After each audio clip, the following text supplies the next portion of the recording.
Hey everybody, welcome to another week of More Than You Asked For. That's a little bit of JavaScript and a whole lot of chatting with me, your boy, Kyle Shevlin. Excited to be here again this week and can't wait for y'all to join me on the stream. So I'm going to send this out on Twitter real quick. Let's make it so you can see what I'm up to. Maybe you could spot some of the shenanigans going on in my feed.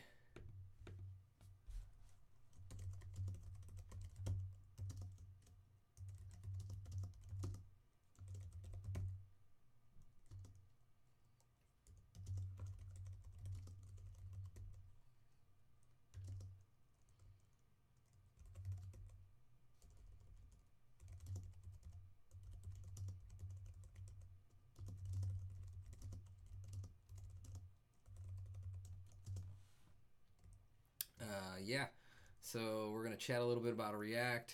I've got some shit I want to talk about functional programming and the pipeline operator. And also want to teach you some more stuff that I've been working on. So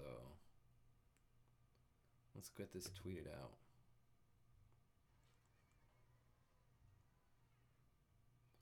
Sweet, it's out there. It's out into the world. Cool, man. So, how is everyone doing? I'm going to refresh this. Maybe it'll work a bit better. I'm sure someone's out there. Maybe no one's out there. Maybe no one cares. It happens. It's all good. So, I'm just, to some degree, I'm talking into the void right now. So, I think while I'm doing that, I'm going to get a Miami Vice Tracker in a place where I can teach the things I want to teach, and maybe I'll get some other stuff into a place to do the same.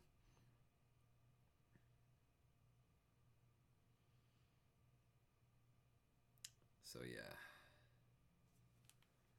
cool. And putting the phone out of my way so I don't get super distracted by people tweeting at me and stuff. Cool. So yeah.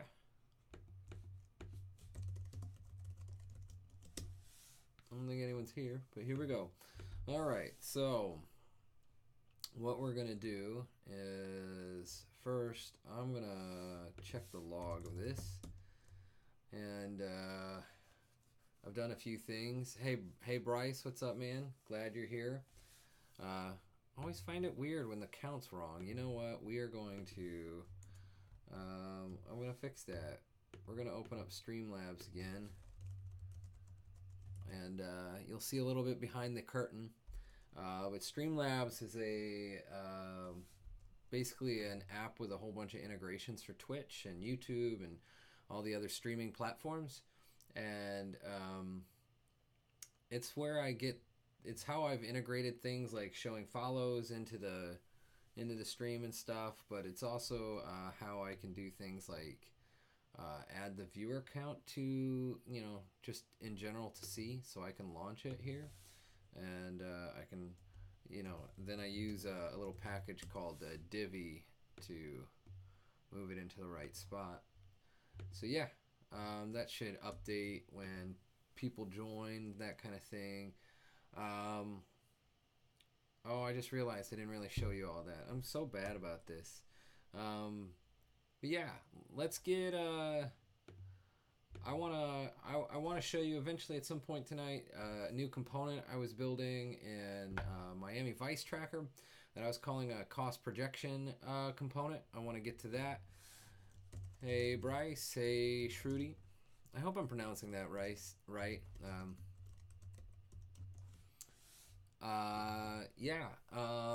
And if I'm not, I'm so sorry. I apologize.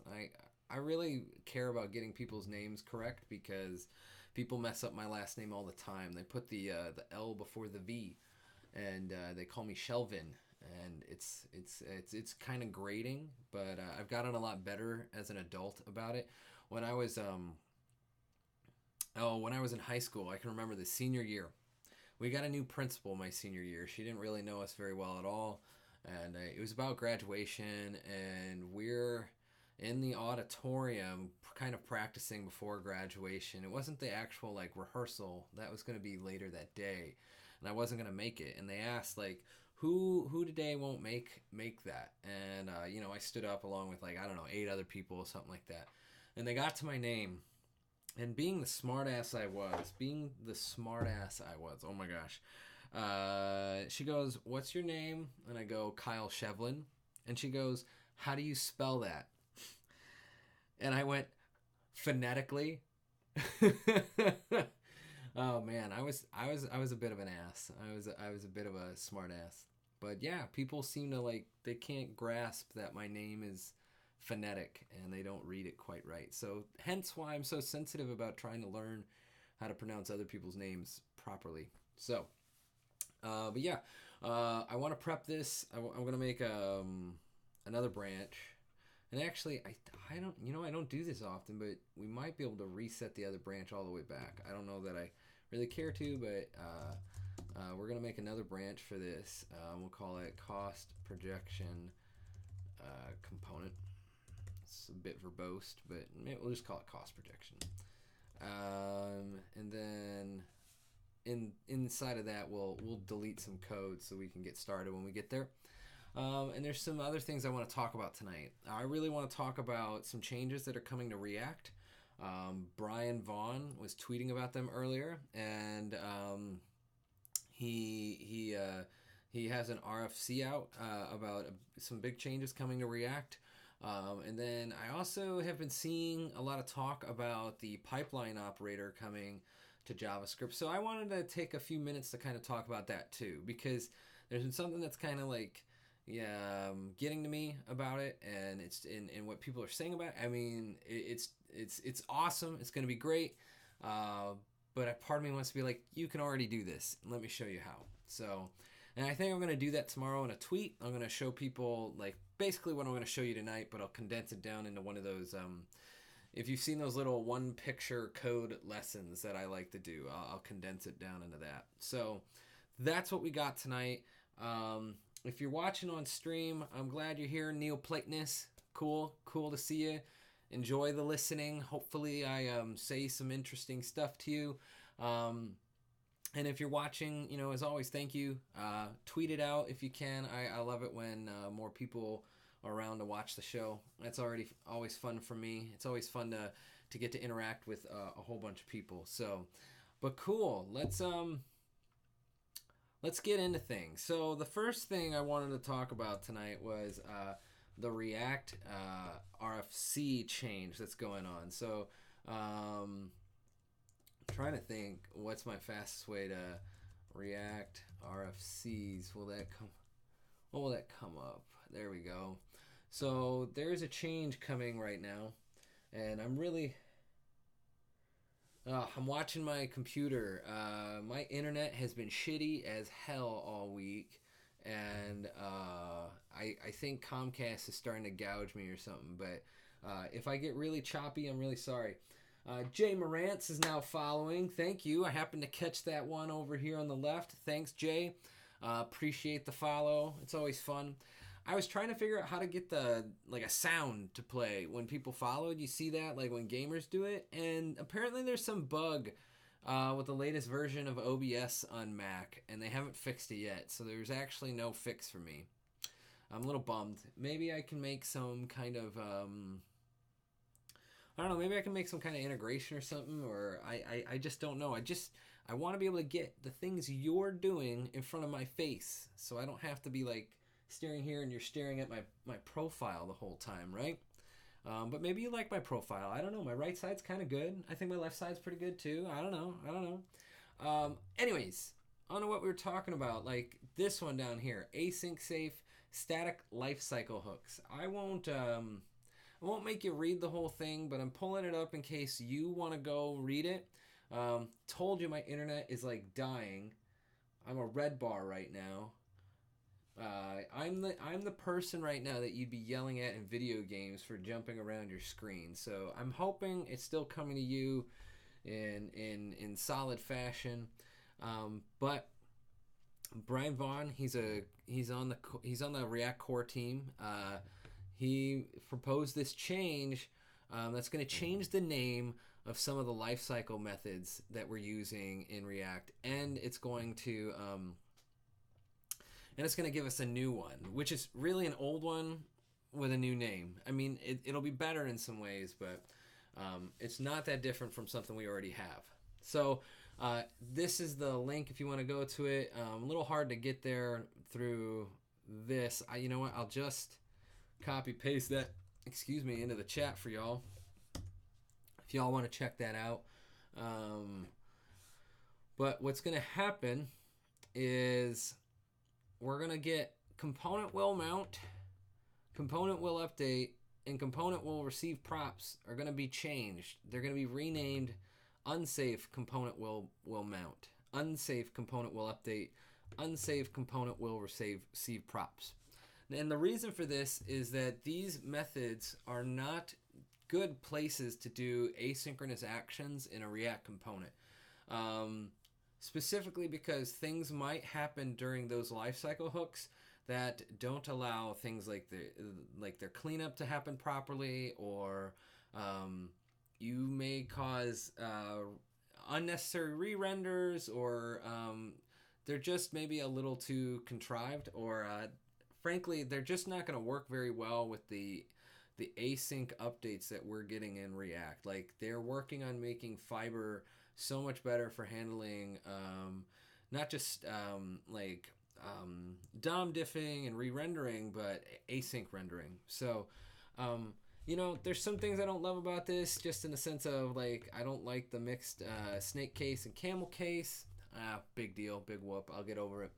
And also, like, if these methods are so dangerous, a part of me wishes they would have just, like, gotten rid of them, because the only one of these that's, like, I find really useful and have used quite a bit in my work is this one, component will receive props.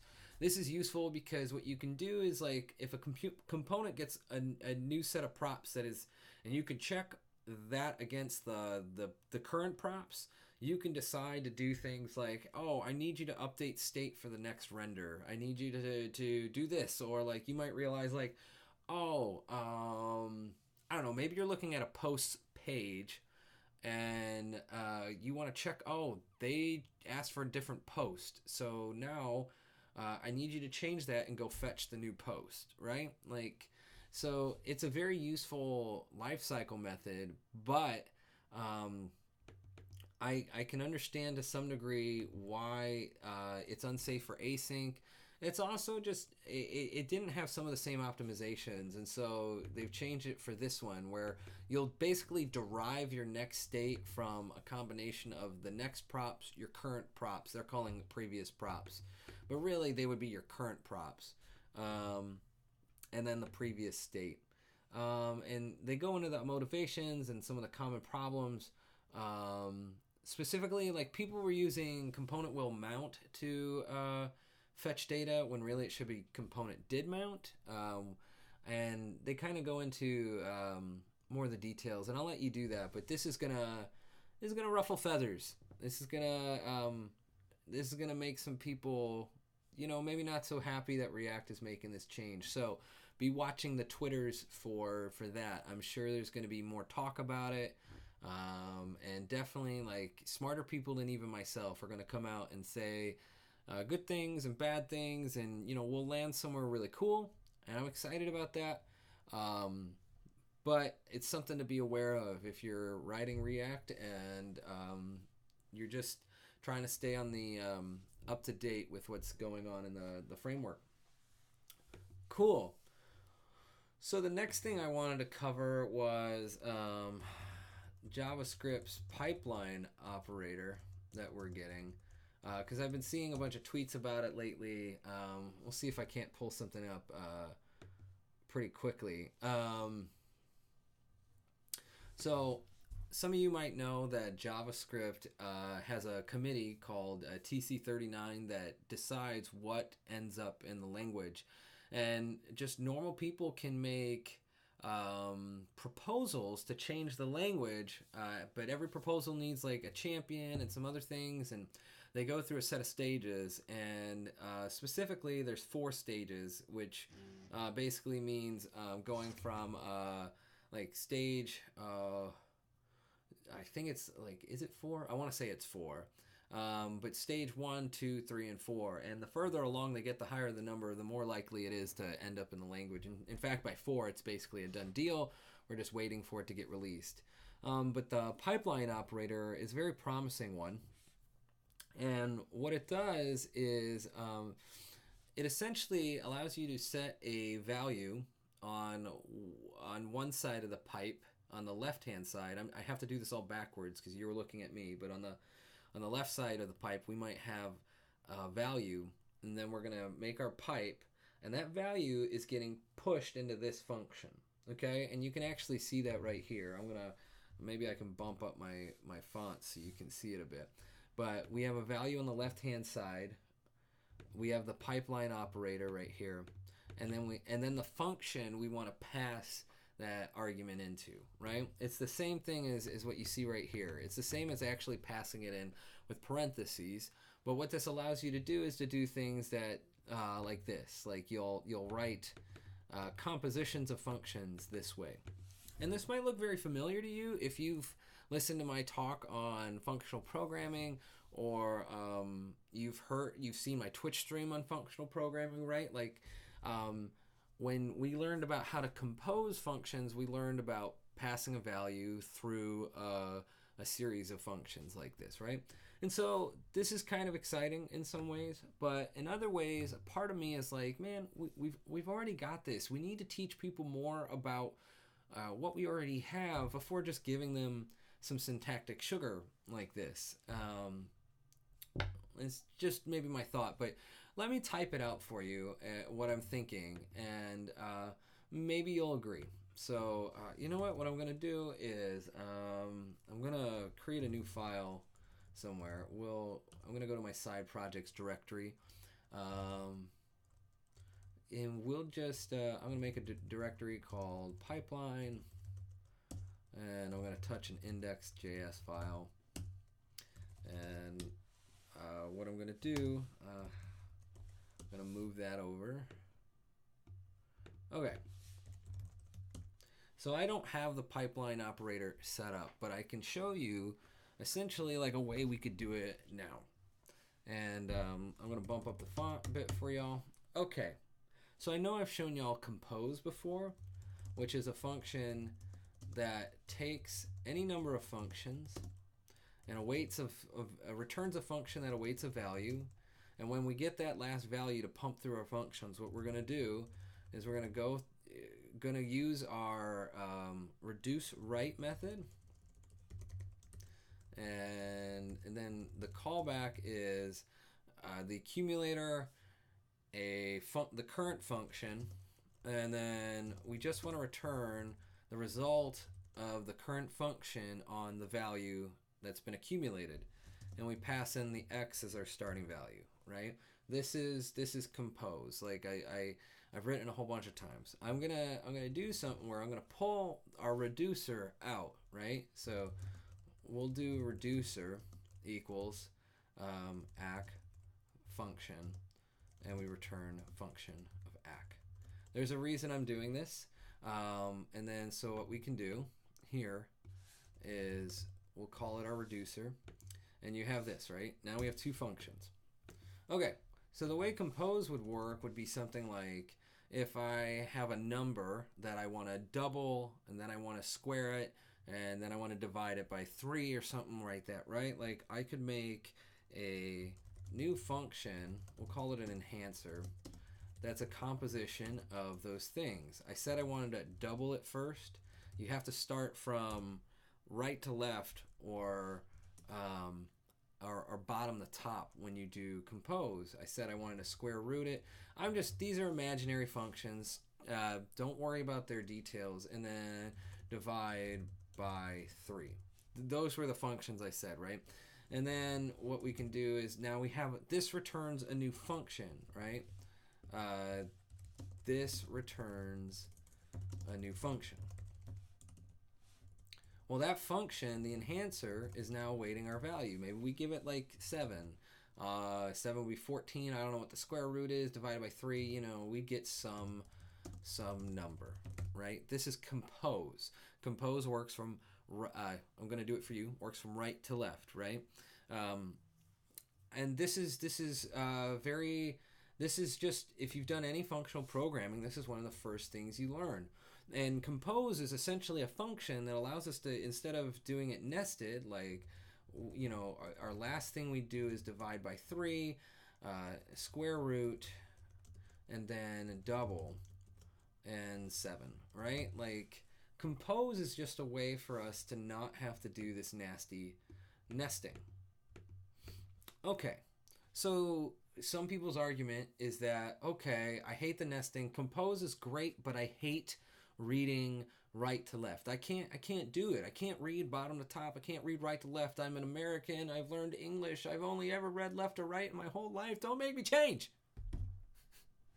Okay, you don't want to change. That's fine. Well, there's this other function that you often see called pipe, or if you're using Lodash's Lodash FP's library, they call it flow, and it makes a lot of sense to people. But it's essentially the same thing. You're going to see something that's basically the same, but this time, instead of reducing right, going from right to left, I got to do it for you. Y'all are a mirror to me, right? Right to left, we're going to do it left to right. We're going to do it the normal way. So now it's just reduce our reducer x. You see that? They're really the same thing. So now I don't quite have this. In fact, like if I switch this to pipe, this all has to get switched around. We have to double, we have to square root it, and then we have to divide by 3. Right? That's how pipe works. You can't really represent pipe with nested functions. I mean, it is technically this, right? But we've had to reverse the order. It's these nested functions. We've reversed the order to make pipe. Okay, so we have pipe. We know we can go left to right, top to bottom, like any English-speaking person might want to do, assuming that was their first language. I want to have utmost respect for people who read or use right to left languages. That's what I'm trying to get at. Like, the need to do something in a certain order is a cultural thing, not an absolute thing. It's not a universal, right? Anyways, we have our pipe. It's the opposite of compose. What do we need to make a pipeline operator? Well, so pipe works this way, right? You give it a bunch of functions and you get a new function that weights the value. So, here we've made our enhancer and it's going to operate on 7. And in this case, as I said, I don't know what the answer is. I'm not even about that. I mean, I could figure it out, but I'm not going to. The difference is with a pipeline operator, what we'll do is we'll just take 7 and we'll do something like this. We'll pipe it to double. We'll pipe it to square root. That result will get piped to square root, and that result will get piped to divide by 3. This is just syntactic sugar for what we have here. All we'd have to do to make this same thing happen with what we already have in JavaScript is, instead of having pipe take the x last, which is probably the most useful way to have pipe in this case, you could make a new function. We'll call it pipeline. And all we do is reverse the argument order. We can take an x, and then we take a series of functions, and a list of functions, and we do, in fact, we could do this. We can return our functions, and actually I need to spread them out. We do x. That's all pipeline is. We just reverse the orders of the orders of the argument. In fact, there is a function out there called flip, that will take an A and a B and return, and then it takes a function. I'm trying to remember off the top of my head, but we'll call this fn. And it just returns fnba. Like, it just flips the argument order. So if we had that available to us, we could make our pipeline by just flipping pipe. And so while I think the pipeline operator is going to be really interesting and it'll be a great introduction for some people to functional programming, or it'll make things like people coming from, say, Elixir and other languages, it'll be just a nice thing to have. The old fuddy-duddy in me is just like, come on, learn it this way first, and then enjoy your syntactical sugar. It's like I want people to eat the main course before they jump into dessert. Now, I can't blame them. Dessert is a wonderful thing. It's it tastes great, but that's just my little rant that I kind of wanted to go on about the pipeline operator coming around. So thank you for indulging me for those few minutes. It's just something that's on my mind, and I think I'm going to share about it tomorrow. But yeah, Alex Sub says sup. Sorry I didn't get to you a little sooner, Alex. Nice to see you. And Atreus, what we chatting about? Atreus, you've been here long enough. You know what to do. You know what to do, my friend. What you doing? You always know about how. Just for anyone new to the channel, there are a list of commands that you could fire. You could probably find them down on the Twitch channel itself. If you look in the edit panels, in the panels, I haven't looked at it in a while. Maybe I don't have them all up to date, but there are commands there that you can use in the chat to find out about things about me and about what I'm doing, and maybe you want to know my editor or that kind of thing. Always check that info out, and it's right there. Like, you can also do, like, you could do blog, and you can get my blog and that kind of thing. So check it out. I'd love you to do that. Cool. So tonight I am ranting about React, which I already did. Covered some changes that are coming to lifecycle methods. You need to go check out. I need help to print them all. Yeah, I probably do. Or I could make, like, commands. I think that's supposed to be one. I don't know why it's not working. The bot commands for this channel are available at... See, there you go. There you go. It'll tell you the commands I got. So I was going back. Sorry, I was ranting about React just a little bit. Just about... we're getting changes to certain lifecycle methods. It's important to know it's going to be a kind of a big change to a lot of things. People will need to do like a whole code mod on their code bases to keep things up to date. So that'll be interesting. I was talking a bit with Brian Vaughn today about this change. He works on the core team at React, and they're talking about the fact that this code mod has to work on 50,000 components. 50,000.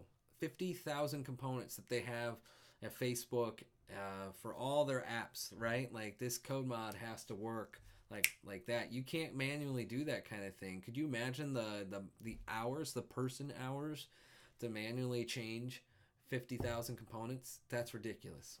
Anyways, big change coming to React. That'll be interesting. And then I wanted to talk a little bit about the pipeline operator that we're getting in JavaScript. And so I just wanted to take a few minutes to talk about that. About, like, I think it's really cool. But I just want people to realize, like you can already do pipeline. You just have to understand how. And that's fine. I made the analogy a little earlier. It's like, I want people to know. I want people to eat the main course before they're eating their dessert. I just want, but that's the idealist in me. I'm an idealist. I mean, you don't get degrees in philosophy and theology if you're not a little bit of an idealist. So I recognize there's some futility in that. But that being said, it's going to be awesome. I think it's going to be awesome to get more people doing functional stuff in JavaScript. So I'm all for it. I just kind of had this little like, I was like I'm like the old man on his porch right now, right? And then, like I want to throw things at the youths. All right, so that's what I wanted to do. My rant about that is over. I don't even need to save this. I'll just rewrite it tomorrow for the thing. All right, the main thing I thought we could do tonight was I built a little component over the weekend. Just a little. I didn't even finish it all. We might finish it on stream. Maybe we will. Maybe we won't. But I wanted to kind of walk through how I made this component. Let me show it to you here in a. Let me pull up my. Which font do I use in my editor? I believe I am using the Hack font, if I remember right. Give me a second. I will pull up my editor and I'll pull up my preferences. And you could probably see it over here on the right somewhere. Font. There, font face, Hack. So I came across this font a couple years ago. Hack. And I will find it for you real quick. Always happy to make a little bit of a digression for people. Let's find this. You could probably Google it just as fast, but Hack font. Yeah, is first thing that came up for me.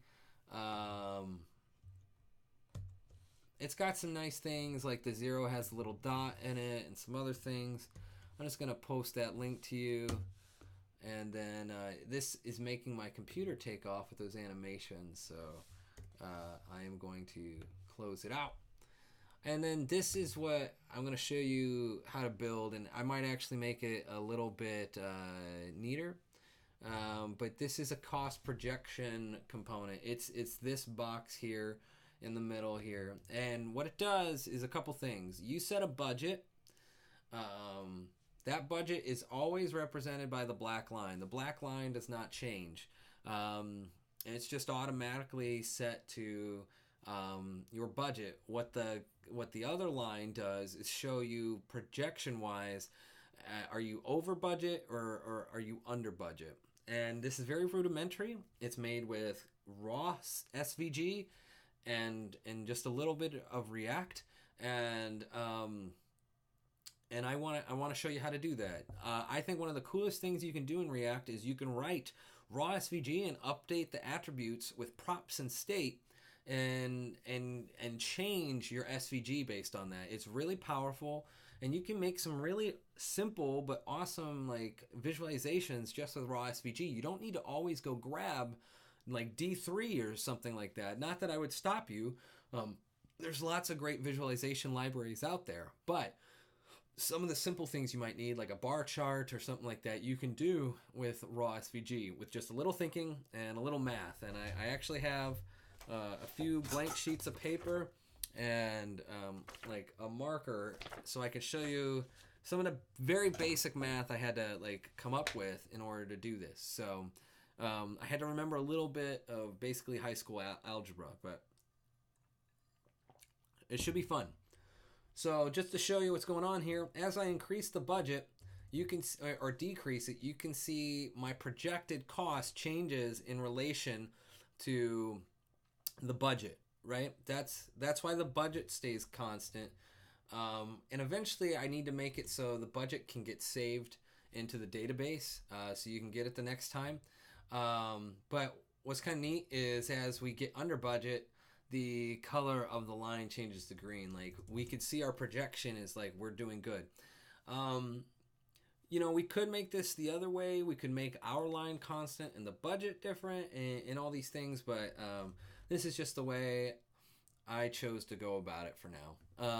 And what I'm trying to do is, you know, I'm just trying to make some kind of simple visual representation for myself that like, hey, I can be doing a little bit better, or I can be doing a bit worse. Like for right now, this is literally how much money I've spent this year on my vices already. Like, can you believe that? Like these 2 12-packs of beer, they kind of killed me, even though they're pretty cheap. And you can see I'm You know, I'm pretty addicted to Mountain Dew. If I could get over that, that would be a big deal right now. You know, that's like $12. You know, like 8 Mountain Dews cost about the same as a 12 pack of beer. Man. So trying to be a bit better. Like, in fact, I would probably like to set this at about 600. You know, something where I'm only spending about 50 a month on this. And this isn't including my wife's purchases. This doesn't include like her trips to the coffee store. This is just, you know, me getting a handle on things. But what will happen is over the course of the year, as I get better, my projection will get closer to my budget and then go under it, hopefully, if I'm doing really well. I see some things in the chat. I'm going to respond to them. I already answered like what font I'm using. That's great. That's cool.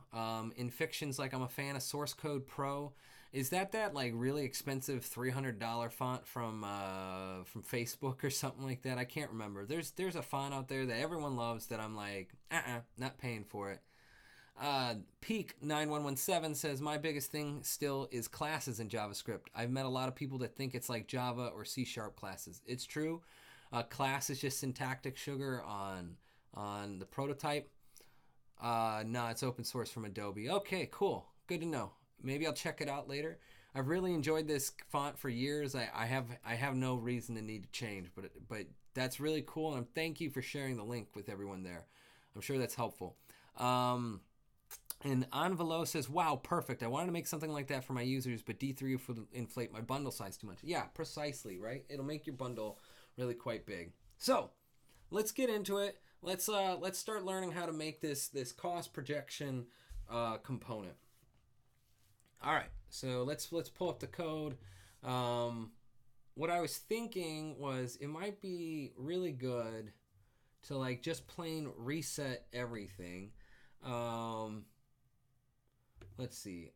I think, oh, good golly, that's great for you to read. All right, I'm gonna have to be used to this.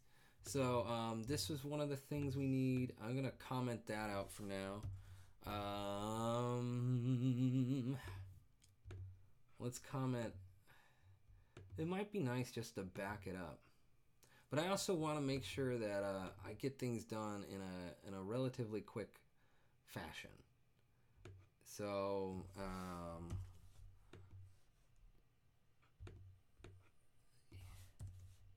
you know what? I have this in a different branch. You know what? Let's challenge ourselves, Kyle. Let's reset things. Let me look at the log again. Looked like I changed the line color. I made a rudiment, so I only need to change 2 things. I only need to go back to this one. Let's see. I could do get reset hard head back 2. Is that how that works? That is not how that works. 2.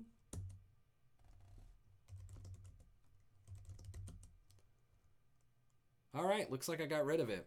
Nice. Okay. So I just maybe, scared myself a little bit because I just got rid of a whole bunch of code that I was writing. And I think if we refresh this, that component should disappear. It did not. I thought I reset it hard. Webpack doesn't know I reset it hard. Let's try this again.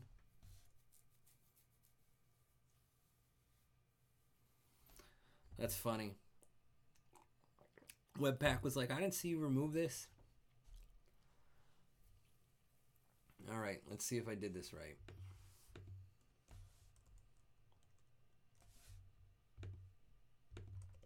Try this again.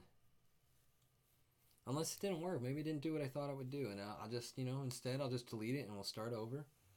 No big deal. Okay, it didn't do what I thought it did. All right, that's fine. We're going to check out master. Get stat. Nothing's changed. Get log. Should have everything. Yep. Okay, get BRM. We're going to just get rid of that extra branch I had. Then we'll check out a new branch. We'll call it cost projection. And yeah, there we go. All right. let's just delete shit and get going. So I know this was in there. We'll do a little TDD. We'll come to the utils, and I'm ripping this out because I don't want to.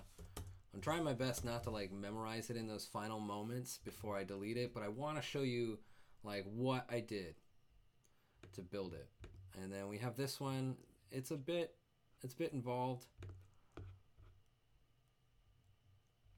All right.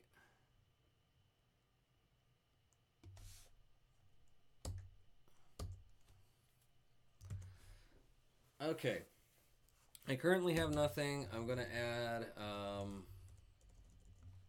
cost. I'm going to add the absolute basic to kind of get started.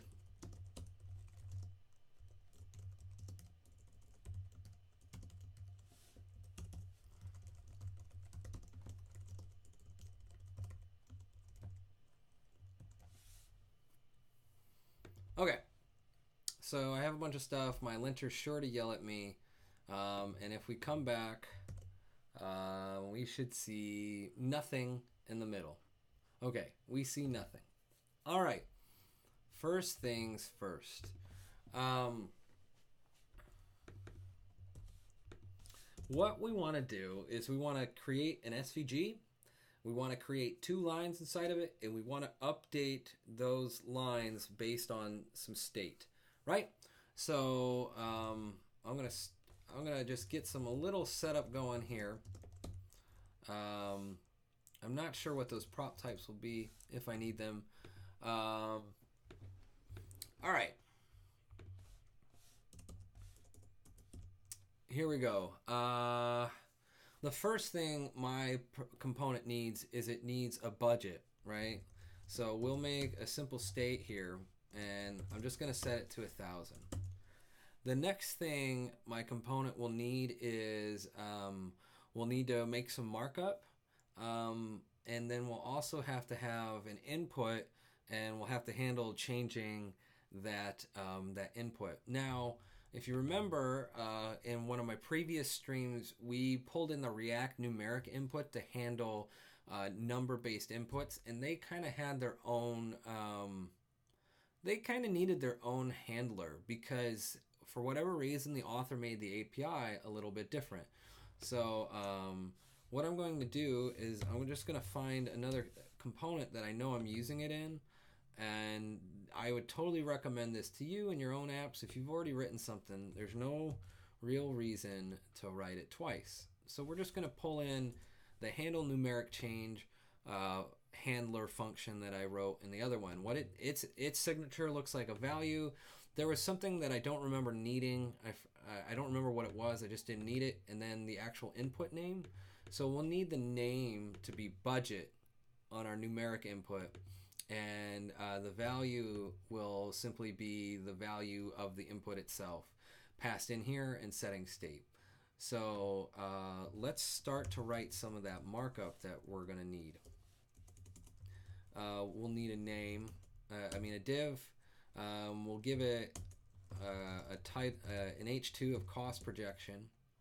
We'll put our I have a class in my app called form item that has a label and an input. So we'll add those here. And it'll be for budget. And class name equals form item label. I actually do this all the time. I sing around my house as I'm like just doing shit. So it's not just for the stream. It's literally who I am, people. It's just part of who I am. I make up weird songs for my wife all the time. Most of them are inappropriate and should not be sung again. You totally get that. Those of you who have partners, that's just something you do. It's important to find weird and fun ways to have fun with your partner, whoever they may be. Cheers to partners. I know all I have is water tonight. As I told you, you saw I'm overspending on beer. So that's why I need to start making some beer money from this stream and other things. So, you know, like I don't feel guilty about, you know, going over my budget. You know what I'm saying? You know what I'm saying? Actually, I do want to take a second to thank a couple of you, Kevin Van Gelder and Finnell. You have made donations to me in the past. Thank you so much, you two. Really appreciate it. I appreciate being able to go buy a little, you know, cup of coffee or beer or two off of that. Thank you so much. And thank you for everyone here just watching tonight and for following. It's great. I really appreciate it. Okay, numeric input. I'm not really remembering off the top of my head the things I had in it. Let me cheat again. Although I don't think it's cheating. You just you decided to keep your memory somewhere else, right? Instead of in your brain, you're keeping it in the code, and that's perfectly legit. I'm just gonna take this right here and get all those props. I don't need them all, but you know, the class name will work. The name will be budget. Step. I don't need a step. A minimum of I guess 0 is fine. I don't need a precision. The value is this.state.budget, and on change we're going to handle numeric change, and I don't want any styles for this. And so yeah, you know, this will be great. So now we have the input that will inform the rest of our component of like what the budget is in state, right? Okay, so then the next thing we need to do is let's make out the raw SVG. Okay, so what we're gonna do is we'll make an SVG element, and the thing that we absolutely must have to make this kind of work is a view box. And the way to think of view box is a set of 2 pairs of coordinates, and it basically is how big your box is going to be. It starts in the top left. Remember, I'm trying to think in opposite directions for you, but top left down to the bottom right. Okay, so what's the top left in SVG? It's 0, 0. So your view box almost always starts at 0, 0. It can have negative values. It could be anywhere. It's one way to actually crop an SVG. All the things inside of it will be relative to the view box, and you can totally make a view box look smaller than the actual contents in order to crop things out. And you could also use transitions on inner elements or the view box itself to change where it goes. Like what's it showing? I gotta be better about that, people. I gotta get them notifications off before I go on stream, right? All right, but my view box, I want it to be, maybe I want it to be some kind of default width and height. So what I'm actually going to do is change this to a template literal. We're still going to go 0, 0, but I will have a value sitting around for width, and I'll have it sitting around for height for now. I haven't made this responsive yet in the app itself. I've just done it this way, and what we're going to do is we'll make some consts here. Width we'll make 400 for now, and height I've already done the math to get that nice 16:9 ratio, you know, like the 16:9 ratio I have for my webcam or for the screen in general, and that is 225. And now these will populate here, right? So that's going to be the size of our view box. Other important things on SVG would also be the width and height. So we can just do width. In this case, we'll also make it width, and height will also be height. Okay, so those are the attributes that we need to put on our SVG. Now we can define our 2 lines, right? We can define one line, and since we know it'll never change, it can be static, right? That line was our budget. And then the second line was always in relation to what our budget was. So let's make our first line. And if I remember, a line just takes 4 attributes: x1, y1, x2, y2, right? It's very, very easy to remember. In fact, it's one of the simpler shapes you can do. You could totally make your own paths and update little attributes this way and make functions to do it and that kind of thing. And we will make a function to adjust our second line here as we're building our component. But our x1 is going to start at 0. It's going to start on the left-hand side, right? So we'll give it a value of 0. If you're not used to JSX, if you want to pass an actual number instead of a string, you want to wrap it in the JSX braces. Finnel in the house, y'all. I don't know if Finnel knows, but Finnel may not know. I just gave him a little shout out for the donations. Thank you, Finnel.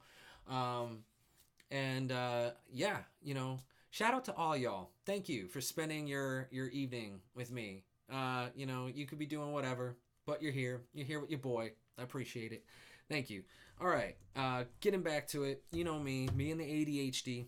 Okay, the Y1, since we're starting in the bottom left, not the top left, is the full height, right? So Y1 is just height.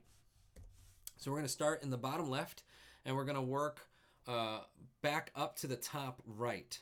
Because, going back to, how we read things left to right, XY coordinate systems have culturally conformed us to read left to right. They could have made the positive side be on the left, but they made the negative side be on the left. So, we could have, all our graphs could be different. Like, I'm just saying, learn to recognize the cultural things around you. Some things are much more arbitrary than you ever realize until you get woke to it, I guess. I don't know. I should not be saying woke. I'm just saying, my apologies to anyone that might offend. I should just be saying be aware. But still, it's funny to me a little bit. I hope people realize I'm just being funny. But you should be aware of the things going on, right? Like, that's something we should strive to do, is be more aware of what's going on.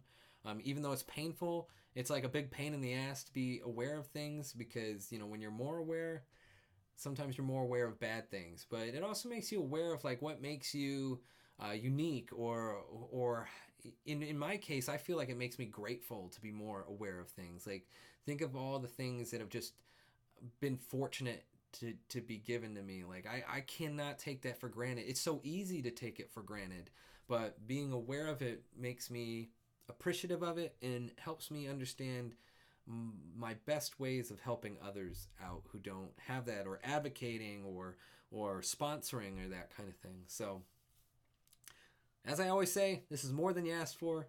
Sorry if that was more than you asked for, but that's the name of the show. You just got to get used to it. All right, back to our line. We will get it done. I think we can. Okay, the X2 will be the full width, right? And the Y2 will be the 0. Hello from Singapore. Hey, Sean, good morning. I'm assuming it's morning over there. I don't actually know. I don't understand timelines. But I think it's morning over there, Sean. All right.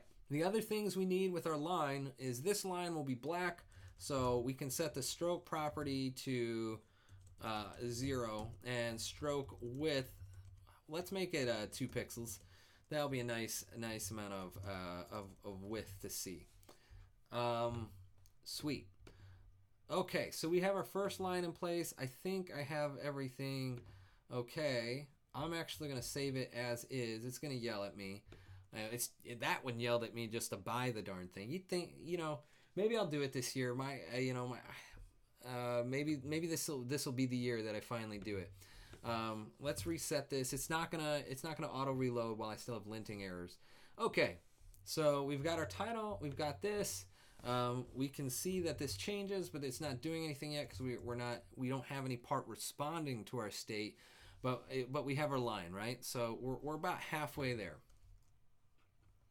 So how do we get to the other half? How do we make this other line that responds to our state and changes color and all those sorts of things? This is where a little bit of math gets involved. So we're going to write our second line, and you know what? As I said before, I'm not always the best about this. I actually enjoy the typing. I enjoy typing out things, but sometimes it's good to go more quickly. We're still going to want to start at an x1 of 0, and we'll still want to start at the full height of our SVG. We want it to start in the same place. We just want it to project whether we're above or below our budget. So the width will also stay the same. This one here, the Y2, this is going to change. This is the key to making this thing work, is the Y2 will be either shorter or it'll be above it. So essentially, you know how I'm explaining the view box, right? Our view box is the width and height values that we set up. Well, what's going to happen is when I'm above, let me do it for you, right? When I go above my budget, the line gets cut off by the view box, but the line actually extends out. Like the math and the SVG just keeps it going where it would go. So, you know, it's still going to hit somewhere on our x-axis, but as we get higher and higher to the point where we're almost approaching infinity, which is something we'll have to like worry about, like it's getting to the x-axis so far away we would never know. It just looks straight up, but at some point in the mathematical realm it is getting all the way over to the end of our x. So I could maybe optimize at some point, but you know, it's right now this perfectly works. I could, so maybe at some point in the future I could, like, instead of adjusting just the height like we're going to do, I could make some adjustment to both height and width to avoid that, to not render more than necessary. But you know, for one little thing, it's not going to be a performance issue at all. So what I'm going to do is I'm going to separate the logic of calculating this height into its own function. We'll calculate the projected height in a method on this instance. All right, so let's do that. How are we going to do that? So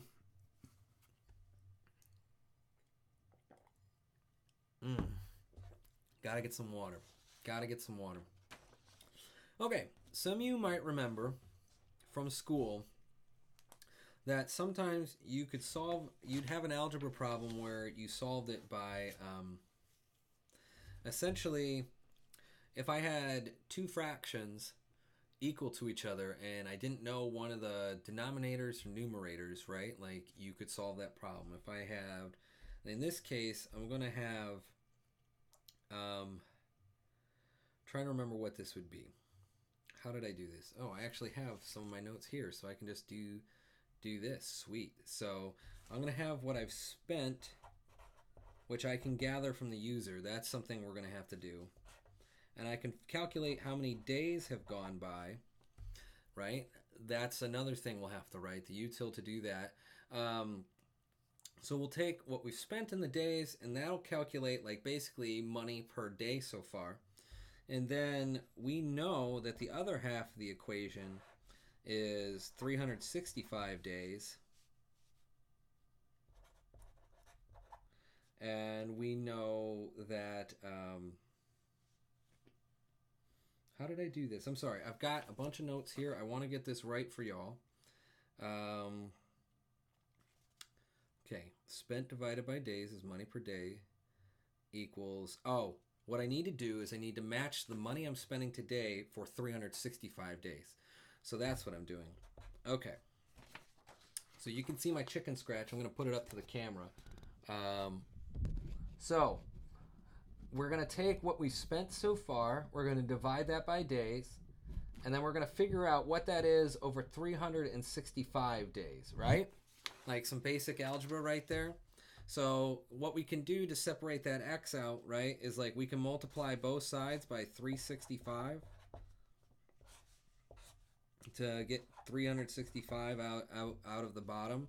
And we'll just have 365 times what we spent divided by the days equals how much we're projected to spend in a year. And I should tell you, I just write things all over the place, right? So that's what that conversion ends up being, right? 365 times what we spent divided by the days we've gone so far, and that'll give us our projected amount spent. Okay, so in order to do that, let's first get how much we've spent in the year. And lucky for us, we already have done that in this component. Now, it dawns on me, and it dawned on me the other day, I just haven't had a chance to do it, that I'm just going to move this into the global state so I can extract it and not do this math more than once. But for right now, for the quickness of this, I'm just going to do the math again. Will you forgive me for duplicating my code? Please forgive me. Give me the thumbs up that you'll forgive me in the chat. I need them thumbs up, them plus ones. Okay, anyways, I'm doing it regardless. It's better to ask for forgiveness than for permission, right? All right, so let's go get our total cost component, and let's see how we're doing it. We're using a util that I've made called object to array. We're getting the current user items, reducing the cost on all those items down, so cost times count, and we're setting it to a fixed value of 2. So we're just going to copy this. We're going to bring it in here. So the first thing I need is spent equals this, and I will get rid of that. And we need to bring in object to array from my utils folder. And all that is a function that takes an object and reduces it down to an array. You can actually look at Miami Vice Tracker on my GitHub. You can go find it. It's open source, so you can totally go look at this and go find out how I did that. And I encourage you to do so. In fact, I need to make a command that is MVT or something like that, and links this out. Okay, so spent. We need the current user though. We haven't done that yet. It hasn't. And I'm doing this a little wrong. I'm doing this a little syntactically wrong. There we go. That's better. Okay, so we don't have the current user yet. We're gonna get that from my Redux state. We'll do a little map state to props action. If you remember from my other streams, we already have our current user in state, and we'll just do state current user, and we'll do the prop types for it. Current user prop types dot shape.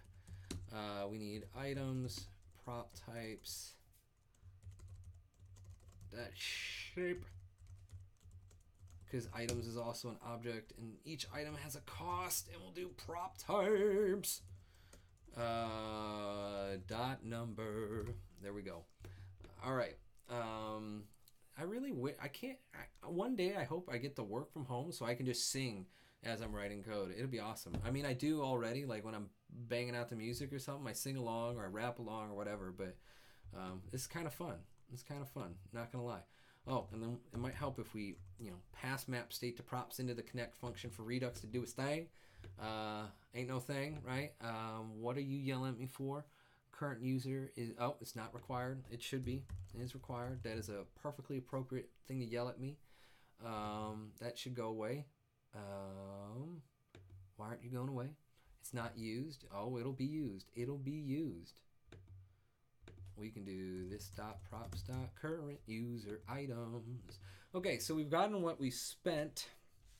The next thing we need is const days. And we need something days since start of year.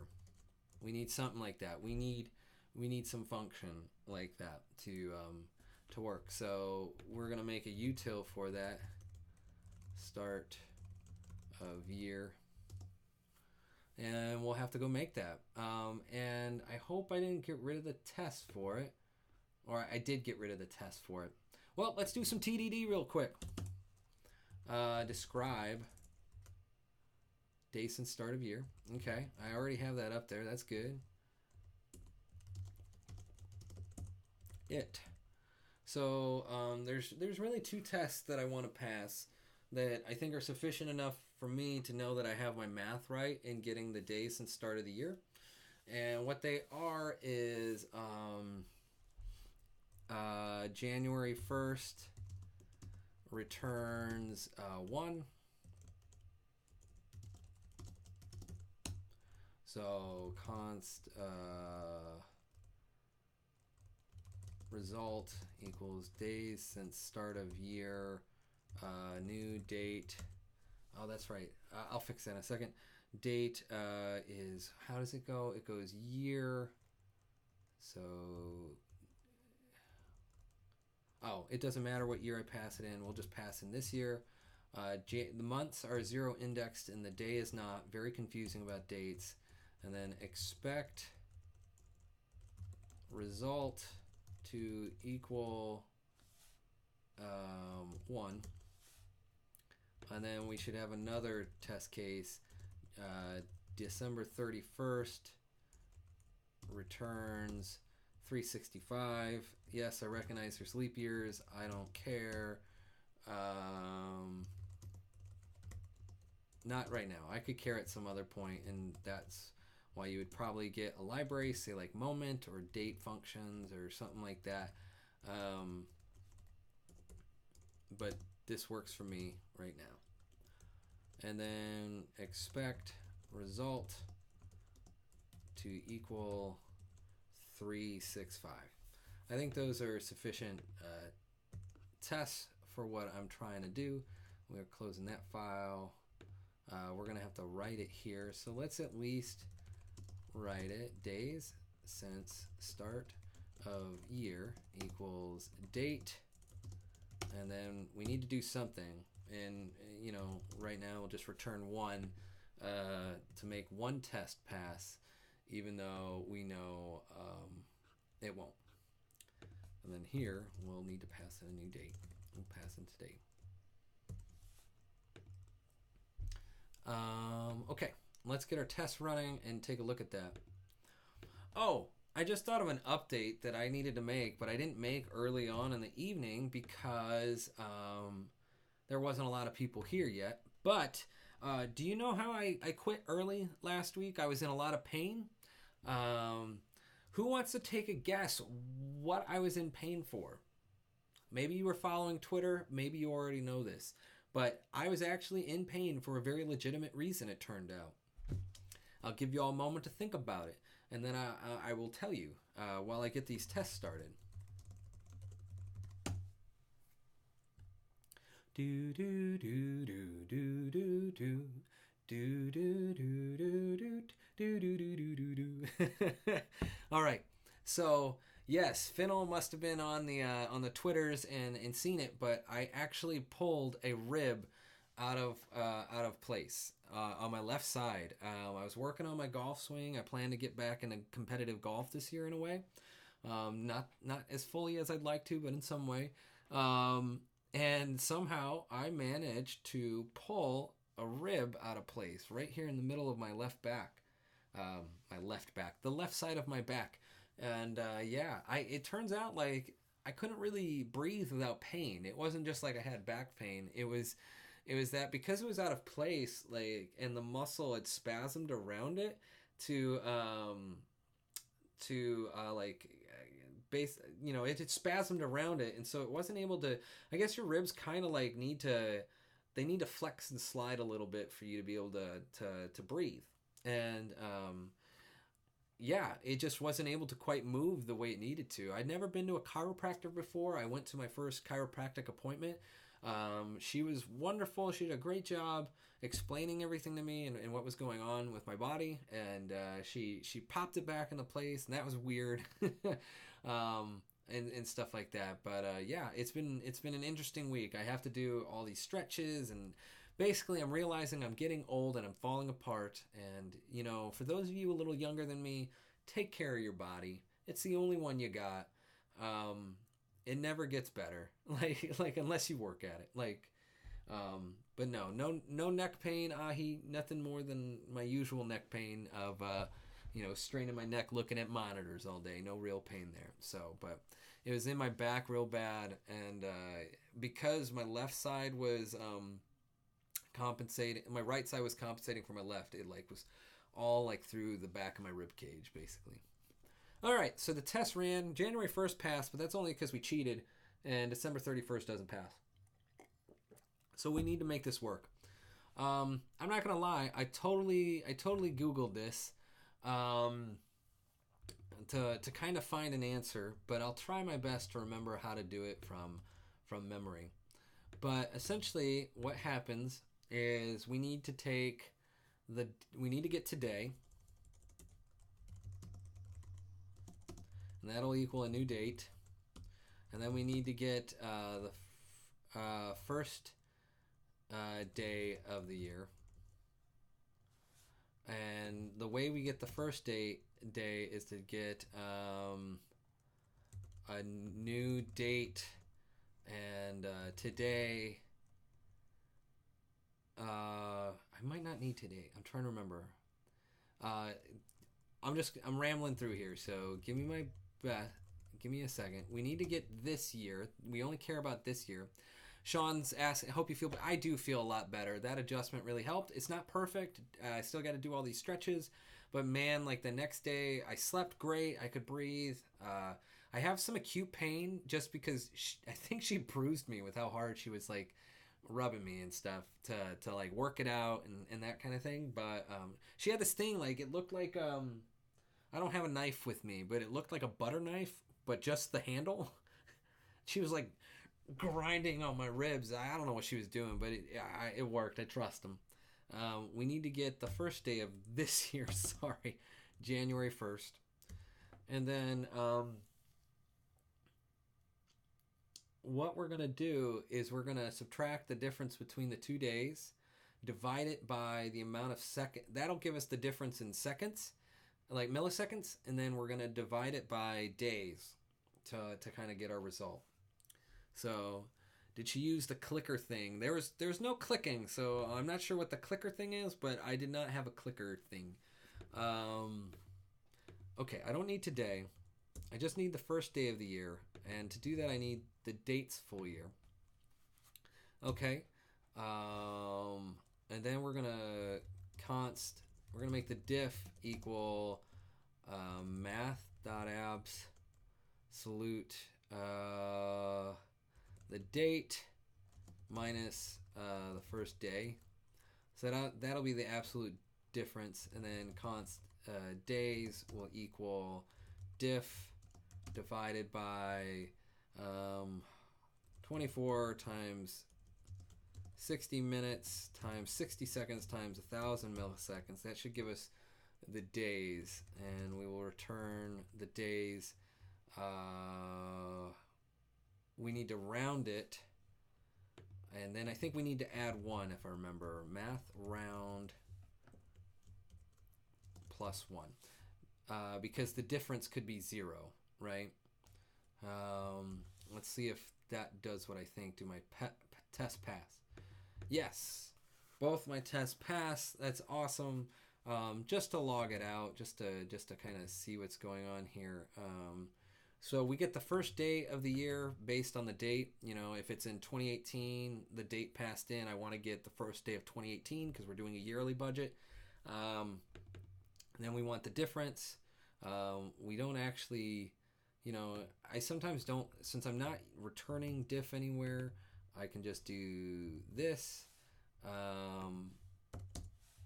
We'll see what prettier does. Does it do anything to make this a little neater?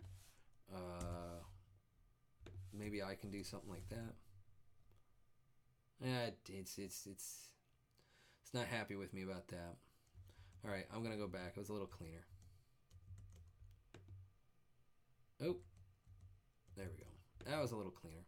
And then, you know, you could multiply this out. You don't really need it. It's like 8,600 something.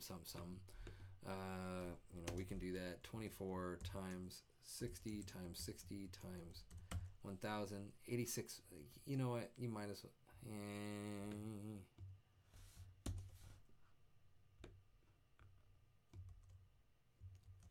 Oh, come on. It didn't copy that? 24 times 60 times 60 times 1,000. Control C. Will that work? There we go. Except it puts the stinking commas there. And then, you know, we don't really need this, so let's just return that. All right, we're getting there. Just taking a while. Make sure our tests pass again. And they pass. So I'll trust it. I think it's good enough for me. Cool. Days since start of year. It seems to be working. Let's go back to our cost projection now. Now that we got days since start of the year. Okay, we have spent. We have days. Now it's time to get back to that algebra we were doing. Okay. So what we can do is to get the const projected is, we remember our math was 365 times the spent money divided by the days. So 365 times spent divided by days. So that gives us our projected amount. And then what our projected amount to get the height is what we have is we need to compare, since we have the same widths, we just need the heights to be different. So what that becomes, I'm trying to remember it. I believe it becomes, it looks like we're going to take, essentially, we're going to take our projected over our budget as 1 ratio equals the height and our x, right? We're multiplying, we're doing the same thing again. So you see projected over budget equals an unknown variable over the height. So we multiply both sides by the height, and you get height times projected over the budget equals x, right? You get Harry Potter over something with a B equals x, you know. So we can do that. We already know what our height is because we stored it up here.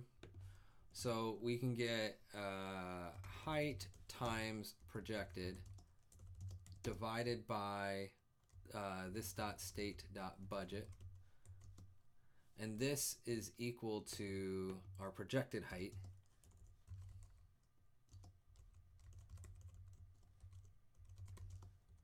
Okay, so that's our projected height, but it's a little bit different, right? Because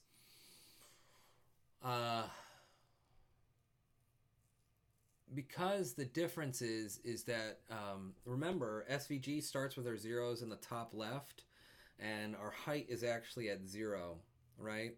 So essentially, it's also subtracting the height, because we'll probably have negative values if I remember right.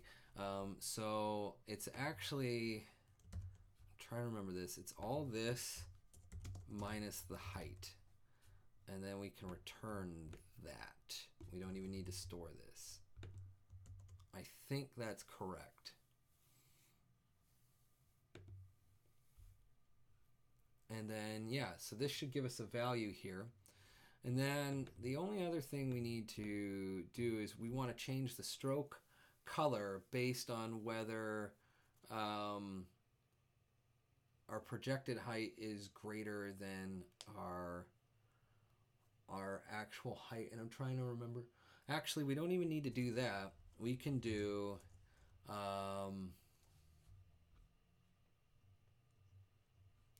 oh yeah, that's right. That's what I did. Okay, we're gonna actually calculate it outside. Projected height equals this dot calculate projected height, right?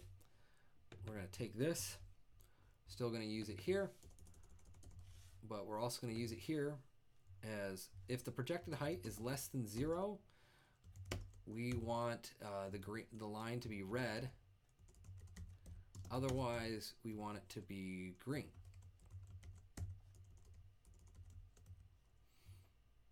So I think I got that right too. I think I got both of these in one swoop.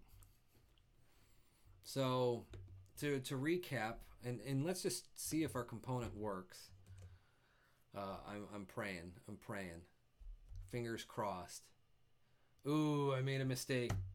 Darn it. I thought that was going to be awesome. But it happens. Okay. Let's dig in. Days since start of year is defined but never used. Days since start of year. Oh, it looks like I have a misnaming of that's days. That's day. I missed an S there. So that's definitely going to cause an import issue. That's plural, so that's good. So that should fix itself now. Okay. We'll go back. We'll see if that fixes it.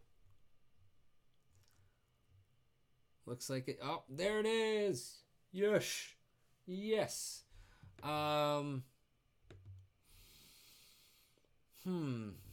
don't know that my calculations are quite correct yet, but you know, we've got something working. Okay, yeah, we definitely don't have it working. We got the height going in the wrong direction. Okay, that's simple enough to fix. We just gotta. I think all we gotta do is we gotta switch this. So instead of returning it, we're gonna do height minus all of this jazz here, and that should fix it. I hope it fixes it. I hope that's all I've messed up. I'll just straight up check my answers afterwards. That's the part of being the teacher, right? You get to check your answers. Sean Larkin in the house, y'all. What up? What up, Sean? How you doing, man? Hey, I've been seeing all your hiking.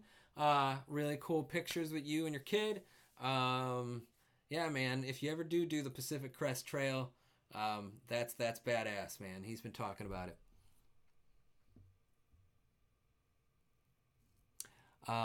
Sean can't hear me. Give him a shout out. That's funny. For typos like that, I wonder if TypeScript or Flow would pick it up. Still haven't adopted either. Speaking to Sean in Singapore, not Sean in Seattle. So I was rewatching. I'm gonna screw up his name so badly, but Evan Zaplicki, I think, the creator of Elm. I was rewatching his talk on the coevolution the convergent evolution of React and Elm, and not only is it a genius talk, but the Elm's error messages are so nice. They're 100, right? They're perfect. They are they somehow just, like, I don't know what they're doing, but they know, like, when you make a typo, they're like, oh, you probably meant this one. It's like, you know how, like, Git, like, yells at you all the time when you, like, you mess up, and they're like, did you mean this? I'm like, yeah, of course I meant that. Why didn't you just use it? Elm's error message is really great. And yeah, I'm sure something like TypeScript or Flow would kind of pick it up, but maybe TypeScript. I don't know TypeScript. I've never seen that happen in Flow. Like, Flow just tells me, like, you have these types wrong. So I don't always speak an emoji. Don't think I speak an emoji constantly, Sean.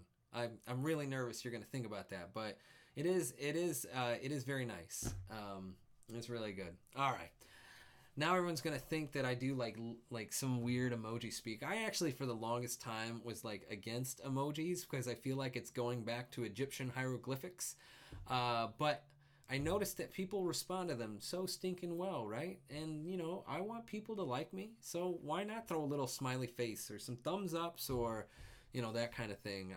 You know, I think it makes people feel good, and I'm okay with people feeling good. Let's say that, right? So yeah, we've kind of completed like what we were going for. As the budget increases, you know, you can see that my projection goes under the budget line, and that's awesome. That means that like we're doing well. Like if my projected budget is X amount of dollars and the line's green, it means my projected spending is okay. But right now, you know, like $1,000, that's a lot of money to spend on my vices in a year. Like, it'd be different if my vices were like, you know, like, I don't know, crack or something, right? Like that line would look like, you know, that. I'm just saying, you know, and we have an error here that I actually meant to address, but line of infinity. But my point being, like, you know, if my budget was, if my spending was ridiculous, like maybe things you shouldn't say on air, but you know, it might come back to haunt me should I ever run for office. But let's say I have a budget of like $10,000 because I'm a crazy drug addict, you know, and like, you know, my spending was like, I don't know, a bazillion or something like that. Like maybe I go in and change one of these costs. Let's do that.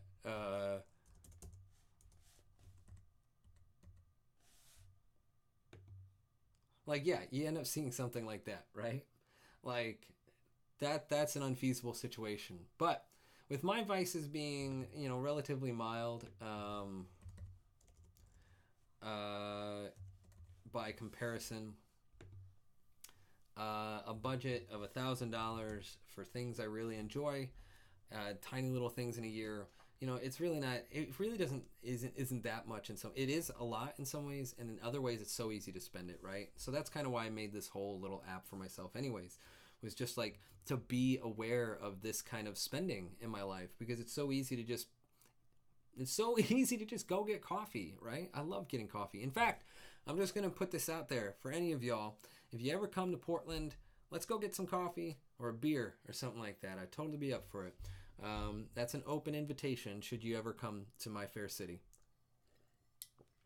But yeah, so we've kind of made our component. We have one error state that we kind of need to handle. And the way I'm going to handle that is what's happening is sometimes, essentially, if someone puts in a budget of 0, you end up here dividing by 0, right? Like you can't divide by 0. That's just not cool. So what we can do, and this isn't actually how I handled it the first way, but we can get the budget off a state.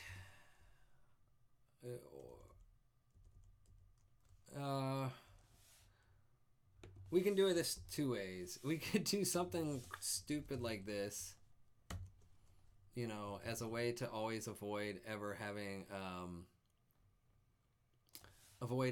0. I don't really love how this looks. This whole line kind of bothers me in some ways, but it should reload, and you should see, like, even if I put 0, the line stays straight up. And if somehow I were to put -100, I wonder what's going on there. Oh, that's, never mind. That's being tricky. That's not how I really want to solve this. What I want to do is that is not protective enough. Let's get that budget. And let's do something with it. We'll do const divisor equals. See, that worked before because 0 gets coerced to false and thus added the 1. I don't really want to do that. If budget is less than or equal to 0, I want you to return 1. Otherwise, return the budget. And that's a safer way to handle that.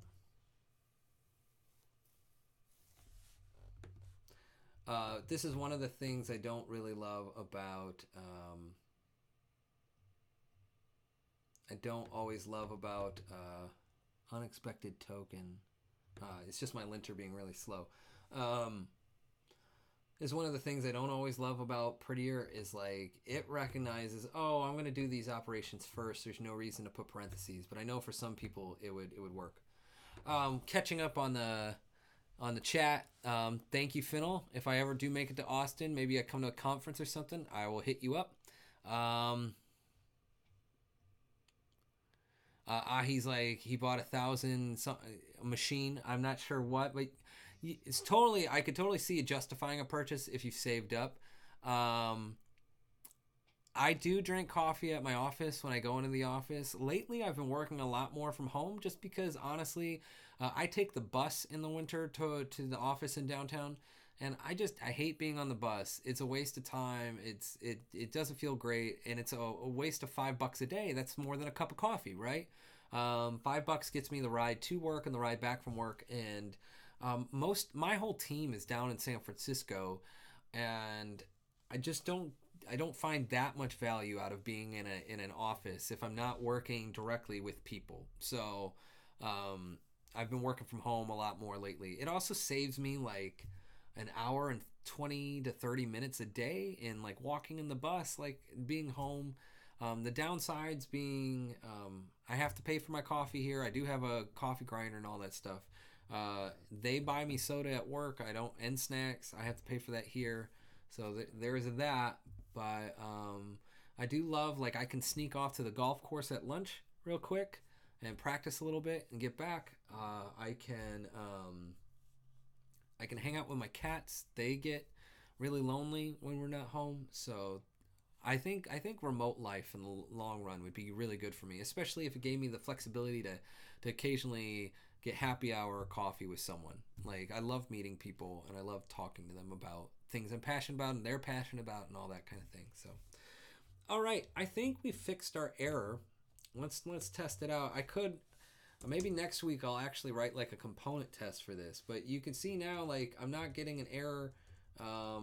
And you see as I give it negative values, it doesn't freak out. It realizes like, hey, I can't go further than negative. I mean, I guess I could, but that, it can't do that with the math we have, right? It's not going on the other side of the XY coordinate plane. So, yeah, I'm pretty stoked. What do you think of this component? Like, what do you think? Maybe what would you do differently? Did it make sense? Did all the math like kind of make sense to you after I did all it? I know it's a bit confusing with all this. Ask me some questions, y'all, like in the chat. I'd love to know. I'm gonna drink a little water. My cats are not in here. I thought they'd be in here by now, but yeah. That was the gist of what I was trying to do. There's a little more I'd like to do, like style wise. Obviously, I think I can pick some nicer colors. I could get this up to the right font size.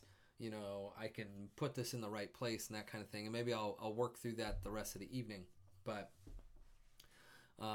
yeah, let's review real quick. So we start off. We just have a very simple state. We have our budget. I'm going to make a note that this will eventually be stored and retrieved. So eventually the budget will be stored in the database on the user, and so that'll become another prop that we get instead of cost. We'll also get our budget, our annual budget. I just haven't gone through that, that trouble yet. And then we need this handler function to handle the numeric input, since the API is a little different than our normal like handle change. Yeah,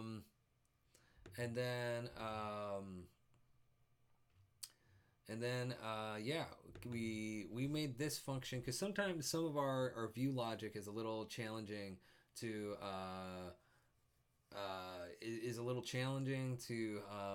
put all like in here. Could you imagine trying to do like all that logic right here?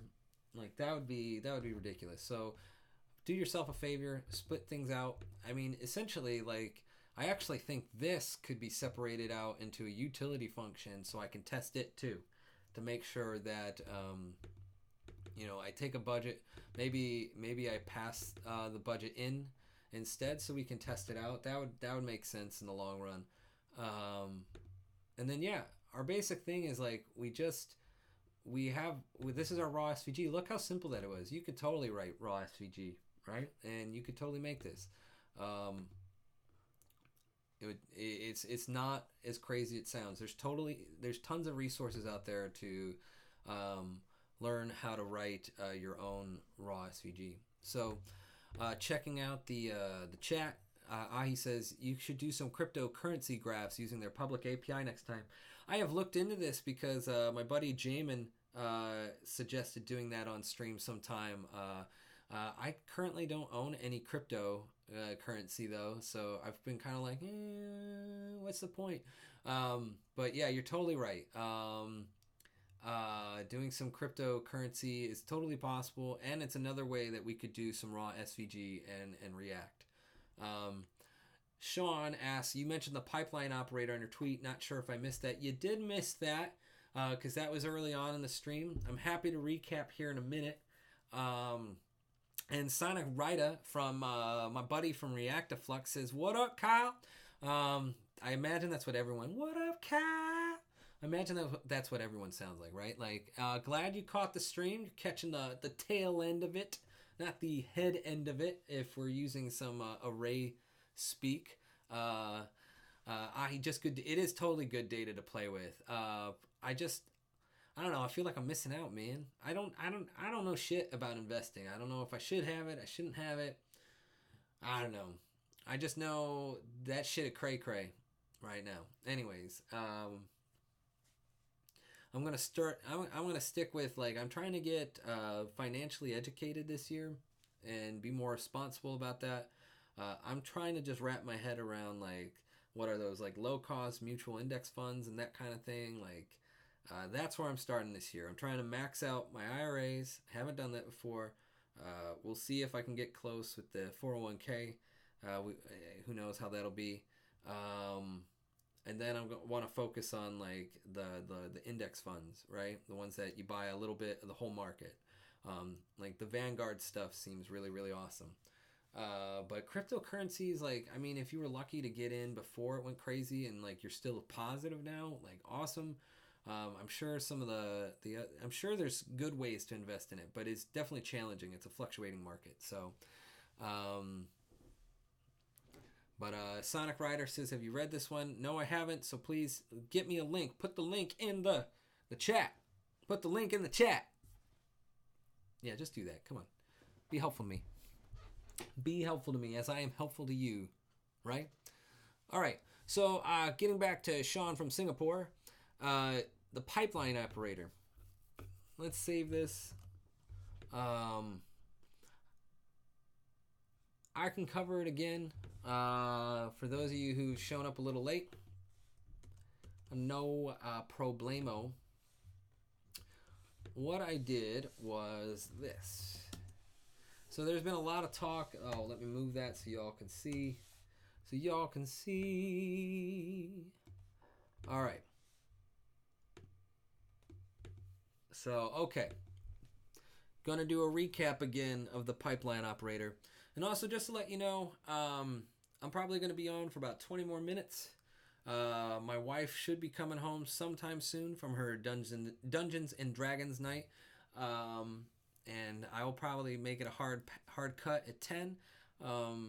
Just 10 my time, just so you know. So if you have any questions you need to ask me, start getting them in so I can have time to look at them and respond.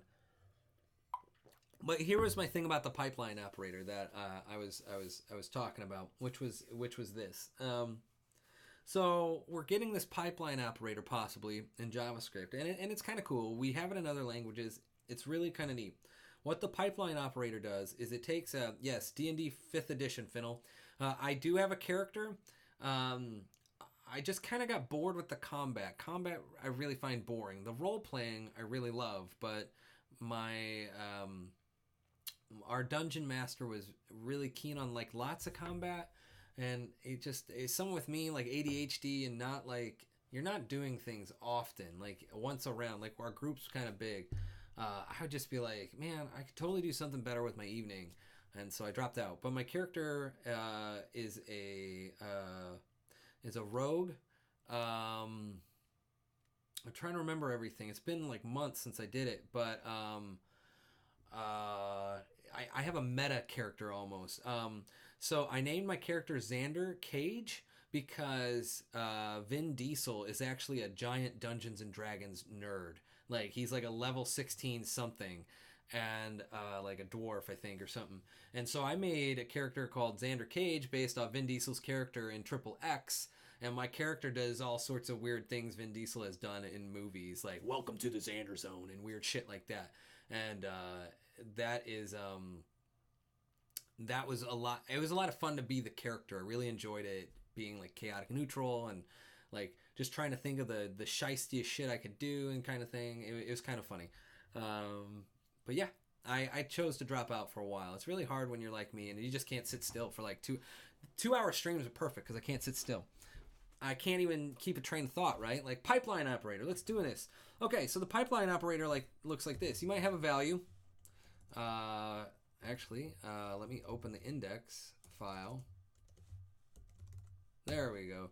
Pipeline operator work like this. You might have 64 as a value, and we're going to pipe it into a function, because why not?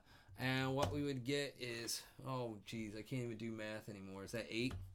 I think that's the square root of 8. 8 times 8 is 64, right? So, okay. All right. So, this is the pipeline operator. What makes it interesting is we can just keep piping it into things. We could do if we had another function, divide by 2 would result in 4, right? And we could do it again.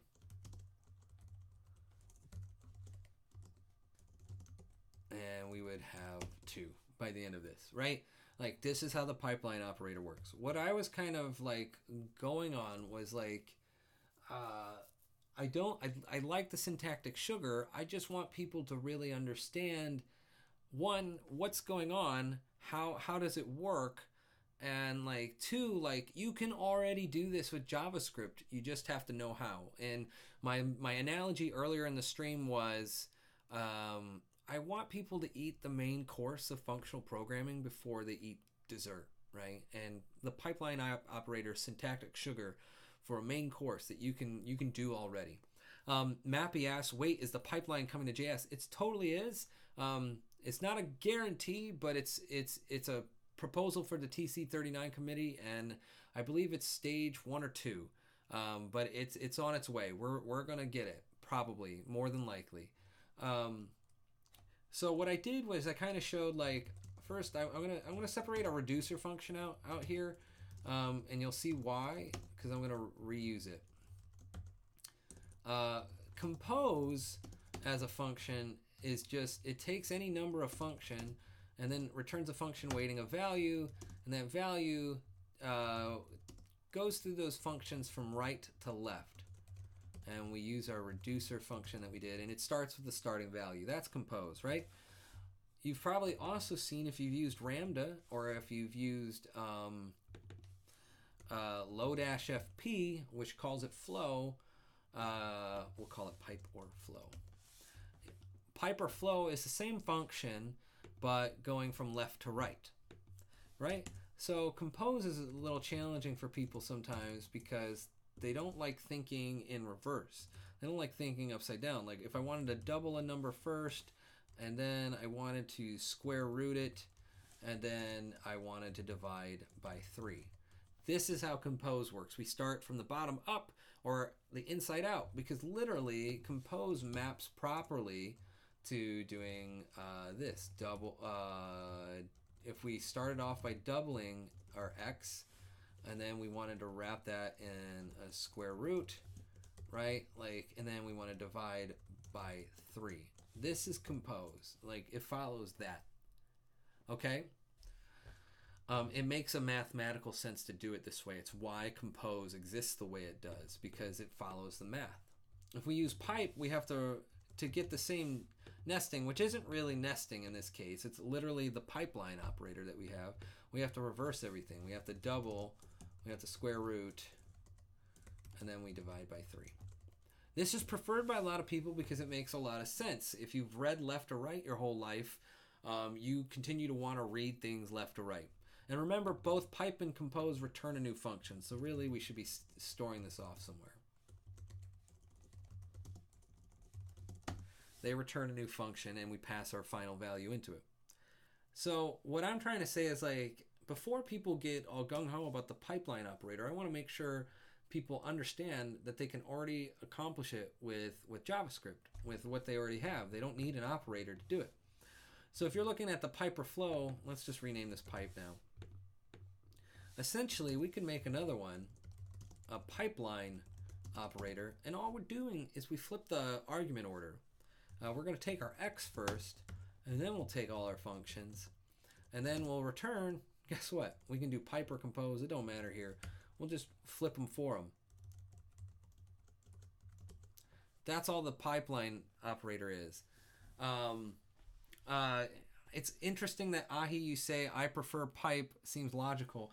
As someone who's studied logic in school for my philosophy degree, like, logic, even in some ways, is cultural. To just keep banging that theme throughout the night, like, the logic you're referring to about preferring something has to do with your probably your cultural appropriation or cultural education of reading left to right or doing math solely left from right. But if you've ever done math, like, you know that, like, there was no such thing as F piped to G piped to H, right? And then x with a dot or something, right? I can't do a dot. I don't know how. Math had us doing h, g, f of x. And that's where compose comes from. So it really kind of depends on what you've kind of been enculturated to do, right? Like if you were a math whiz, like this would make sense to you and you would just do it, right? I'm not saying you're not a math whiz, maybe you are. But there are things in our world that shape us to prefer things over others. They're not necessarily as logical as we think they might be. But anyways, we have the pipe. We can make a pipeline operator now, and so like we could do this pipeline, and we'll give it our value. Maybe it's 7, and then our functions. I'll put this all up on one line, and this would be the same as doing 7 double square root and divide by 3.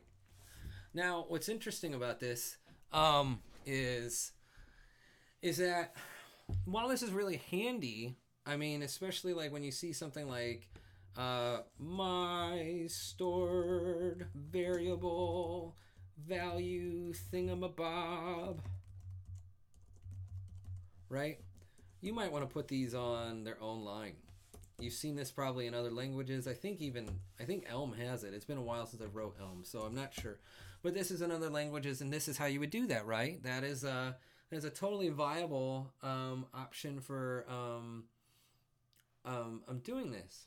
But here's the thing, like I can't store this, right? I can't store this as its own function, right? Whereas with pipe or compose, I can make my own function. With compose, I can have const enhance equals compose. I'll do it the other way. Divide by 3, square root, double. And then I can save that new function. That function can get used all over. I can do enhance here. I'll get rid of these. That will get me the same result, right? But I can also call enhance again on some other variable. Can't do that with the pipeline stuff. As far as I understand it, I won't be able to create a function out of pipes so I can reuse it. Or we could do this with pipe as it is. But because argument order is so important, right? Like, especially like in functional programming, argument order is really important. I can't really even reuse pipeline 7.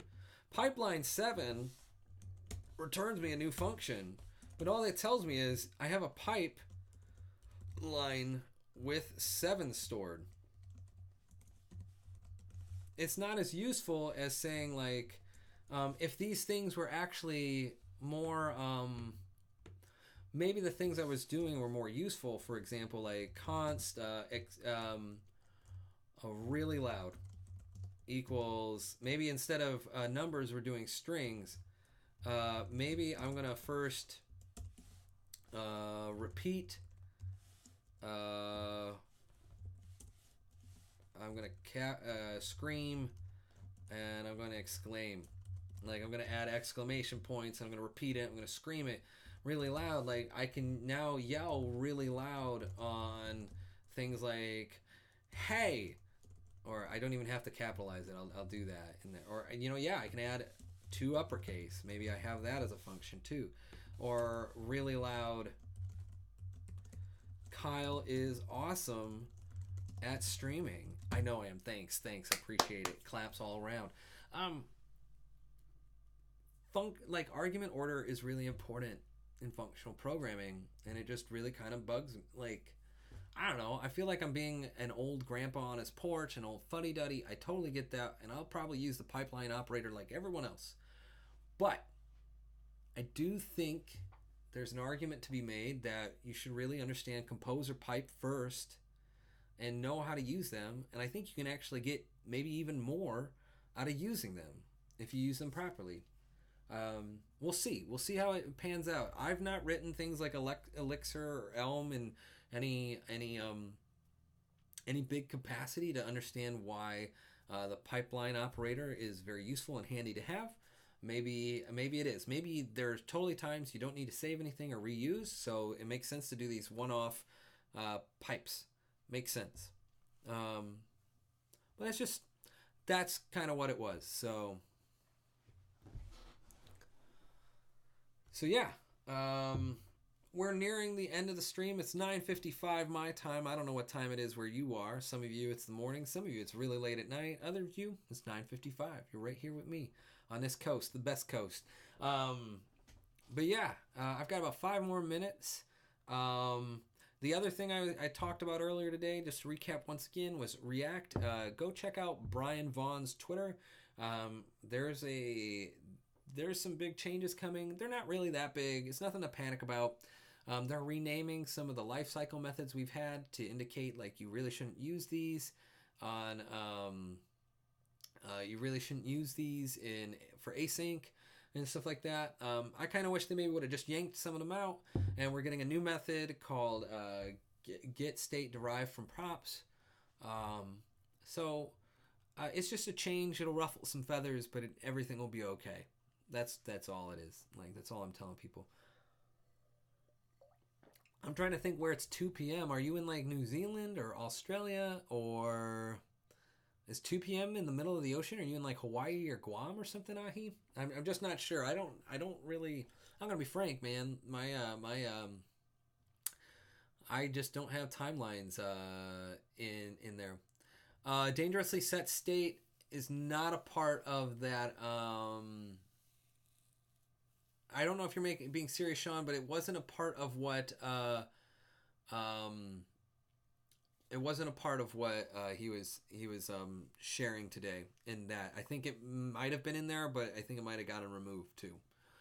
Just saying, it's tough to keep up with the React RFCs. Some of them are really, really heavily commented, like very busy. Oh, it's a joke. Okay, just making sure.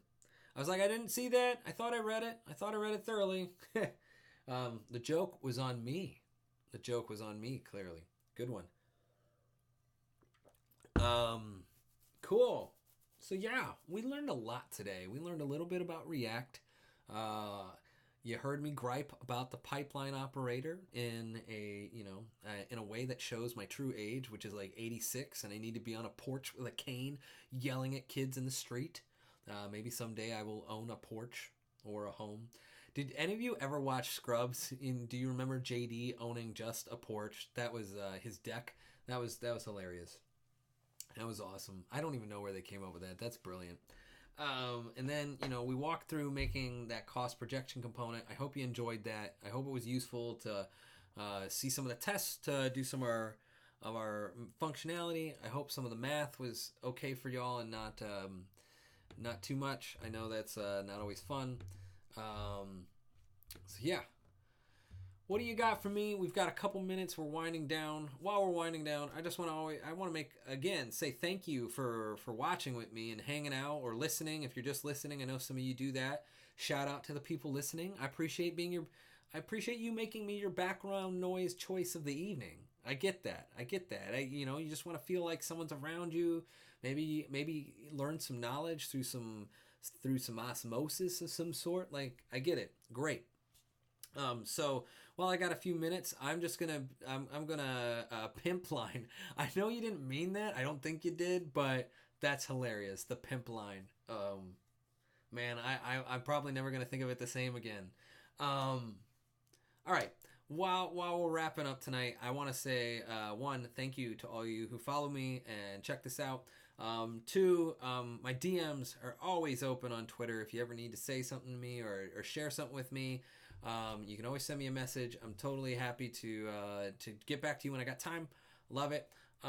Three, I'm going to do a shameless plug. Please go check out Second Career Devs. I'm going to put it in here. secondcareerdevs.com. go check it out. It's the podcast that I'm doing where I find people who are similar to me, who have changed careers from one career to software development or web development or something like that, and I try and tease out the lessons they've learned by making those careers. In fact, I've been talking to Sean about getting on the show at some point. We'll have to figure out how to do it with this time difference. Maybe we'll do a late night recording sometime, because he's over in Singapore.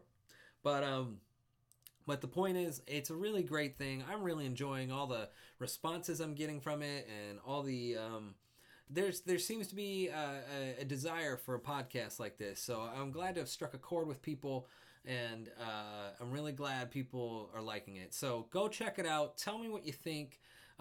Find us on Twitter. Our Twitter handle is I'll do Second Career Devs. The name was too long to fit as the words. I was really sad to have to misbrand it that way, but you do what you got to do. Go check it out. And yeah, I would love to hear what you think about that. I just added Discuss to the website, so you can leave a comment on an episode. Please go check that out. Lastly, I started submitting some CFPs this year. I'm really hoping to maybe get a chance to speak at a conference. I've got a couple ideas. One of them is I want to talk about getting started with Twitch streaming. I think that would be a great talk, like a lightning talk kind of thing. It'll be. I think that could be really great. I think there's a lot of benefits to getting started doing your own Twitch stream. Not only does it give you like confidence, it helps you learn how to actually talk through your code. You'll be better at job interviews, to be fair.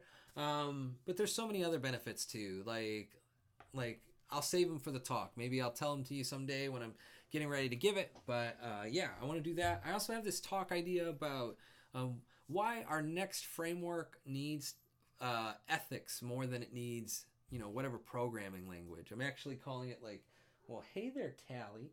Tally knows it's time for dinner. That's why she's bugging me.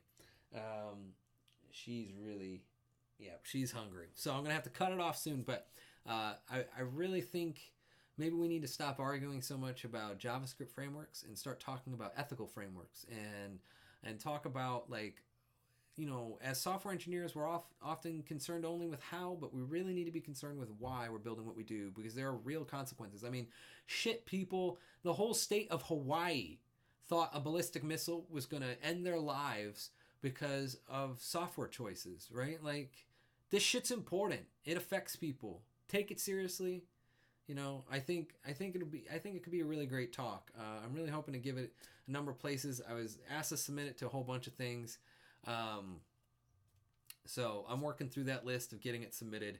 If you got advice for me, I know some of you like Sean Larkin, if you're still hanging around, I don't know if you are, but if you got some advice for me, I'm happy to hear it. You can DM me anytime, man. But yeah, that's what I got going on. It's past 10 o'clock. Thank you so much for hanging out with me. I really appreciate it. Man, this is such fun doing this every week, and you pump me up, and you let me have a really good you give me good vibes, and you make me feel good. So thank you for your part in that, for hanging out, for discussing with me and chatting with me. I hope this remains of value to you, and I hope I'm helping you out. So yeah, hit me up on Twitter. Till next week, people. Have a good week.